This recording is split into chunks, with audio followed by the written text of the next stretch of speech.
ব্যবস্থা আমরা করব। আলোকিত সমাজের কথা বলি, দেখা গেল যে 56টা আন্দোলন থেকে সেই সময় থেকে পরবর্তী কেন বলতেন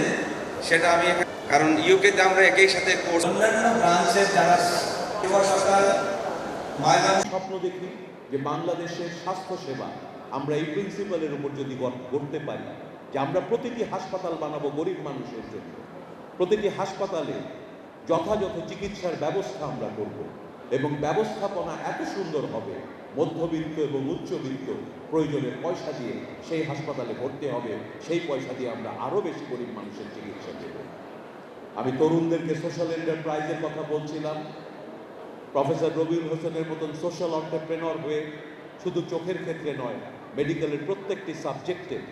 তোমাদের যে কেউ উৎসাহী হলে বাংলাদেশের এখন সেই অর্থনৈতিক অবস্থা আছে,